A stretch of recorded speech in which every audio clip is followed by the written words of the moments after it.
menyikapi kondisi peningkatan kasus COVID-19 yang luar biasa beberapa minggu terakhir ini, dan juga pemberlakuan PPKM darurat mulai tanggal 3 hingga tanggal 20 Juli 2021, saya ingin menyampaikan pesan penting bagi saudara Jemaat GKI Harapan Indah dan simpatisan sebagai berikut ini. Yang pertama, kita menunda melakukan kebaktian kombinasi onsite dan online, kebaktian hybrid yang sedianya akan dimulai pada tanggal 4 Juli 2021. Kebaktian online sepanjang bulan Juli ditiadakan, dan kami menghimbau kepada seluruh anggota jemaat dan simpatisan dipersilakan mengikuti ibadah minggu dari Yayasan Komunikasi Bersama milik GKI atau YKB GKI.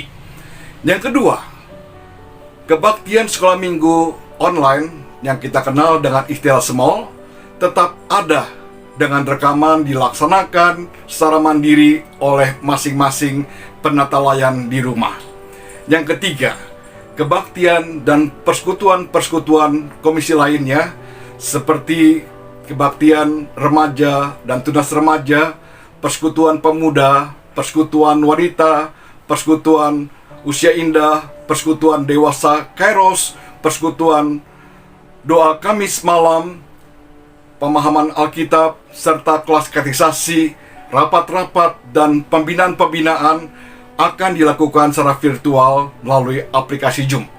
Yang keempat, kami menghimbau kepada seluruh anggota jemaat dan simpatisan untuk tetap menerapkan 5M dengan disiplin ketat, memakai masker, mencuci tangan, menjaga jarak, menghindari kerumunan, mengurangi mobilitas.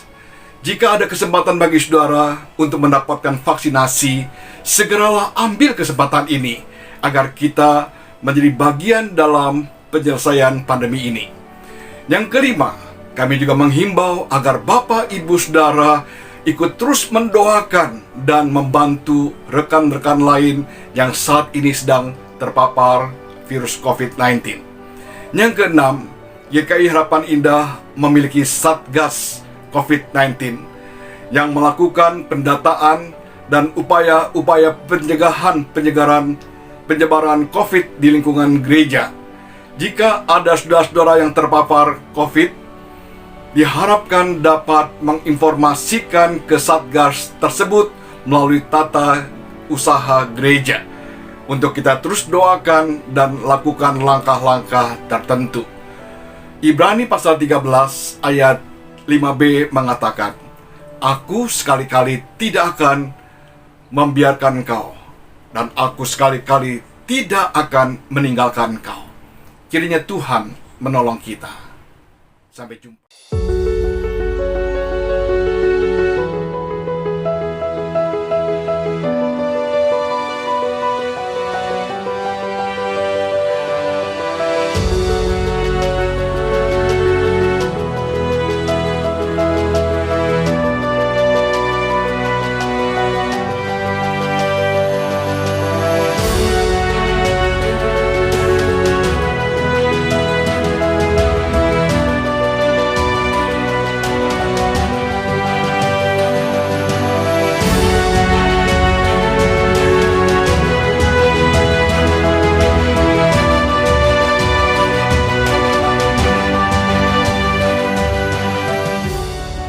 Selamat malam Bapak Ibu sedang terkasih, Shalom.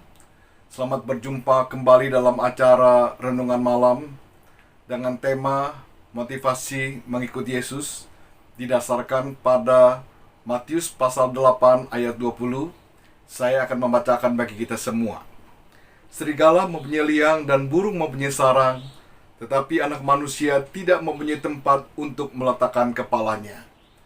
Ada seorang ibu yang akan dibaptis, ditanya oleh majelis, "Kenapa ibu mau dibaptis dan percaya Tuhan?" Ibu ini menjawab dengan polosnya, dia ingin supaya kalau dia mati diurus oleh gereja. Ada ibu lagi yang lain menjawab, "Saya mau menjadi anggota gereja karena saya ingin mendapat bantuan diakonia dari gereja." Seorang bapak mengatakan, Saya ingin menjadi anggota gereja, nanti anak saya sekolah mendapatkan diskon atau mendapat keringanan dari gereja. Sudah sekalian, motivasi keliru ini begitu banyak yang dimiliki oleh orang-orang percaya. Di dalam Alkitab, khususnya Injil Yohanes pasal yang ke-6, juga ada kisah tentang orang-orang yang memiliki motivasi yang keliru. Tuhan mengkritik akan motivasi mereka, yang dikatakan dalam Yohanes 6 ayat 26. Sesungguhnya kamu mencari aku bukan karena kamu telah melihat tanda-tanda, melainkan karena kamu telah makan roti itu dan kamu telah kenyang. Sudah sekalian, dalam bagian yang kita baca, dan khususnya Injil Matius pasal 8 ayat 18-22, dikisahkan ada seorang ahli Taurat yang datang kepada Tuhan namun dengan motivasi yang keliru. Dia berkata demikian, "Guru, aku akan mengikut engkau kemana saja engkau pergi." Sudah sekalian, dia punya niat untuk ikut Tuhan. Bagaimana reaksi Tuhan? Apakah Tuhan mengatakan, "Puji Tuhan, haleluya, baik sekali niatmu, berbahagialah engkau, diberkatilah engkau"? Tuhan tidak mengatakan seperti itu. Tuhan mengatakan, serigala punya liang, burung punya sarang, tetapi anak manusia tidak punya tempat untuk meletakkan kepalanya. Sudah sekalian, orang ini sepertinya disiram air dingin oleh Tuhan. Tatkala dia menggebu-gebu ingin ikut Tuhan, orang ini mengharapkan kepastian, kenyamanan, kelimpahan, berkat materi, hal yang bersifat duniawi, yang ujung-ujungnya adalah untuk dirinya sendiri, untuk kepentingannya. Tuhan mengatakan serigala punya liang, burung punya sarang, tetapi anak manusia tidak punya tempat untuk meletakkan kepalanya. Tuhan bicara tentang apa, saudara sekalian? Tuhan bicara tentang motivasi. Kalau kamu ingin mengikut aku, mendapatkan kelimpahan, mendapatkan kenyamanan, mendapatkan kekayaan, fasilitas, kamu keliru. Anak manusia tidak mempunyai apa-apa, bahkan sampai meletakkan kepalanya pun dia tidak punya. Kita ingat tatkala Tuhan datang ke dalam dunia, dia lahir di kandang yang hina, dibungkus dengan lampin, dibaringkan dalam palungan. Kematiannya pun, saudara sekalian, kematiannya dikubur bukan dengan kubur sendiri, tapi milik orang lain, milik Yusuf dari Arimatea. Saudara sekalian, motivasi begitu penting yang Tuhan ingatkan, karena motivasi ini yang menentukan bagaimana kita hidup di hadapan Tuhan selanjutnya. Bukan hanya ahli Taurat yang memiliki motivasi seperti ini, tetapi juga Petrus dan murid-murid yang lain pun demikian.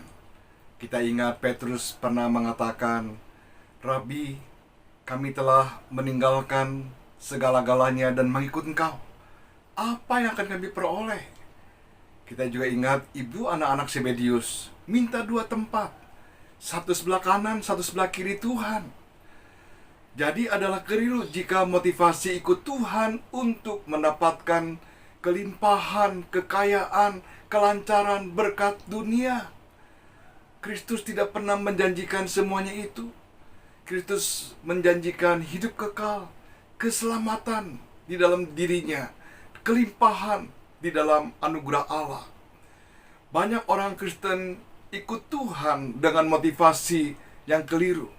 Itulah sebabnya tatkala ada kesulitan datang, mereka begitu mudah meninggalkan Tuhan, atau apa yang mereka harapkan tidak sesuai dengan kenyataan, maka dengan mudahnya mereka meninggalkan Tuhan.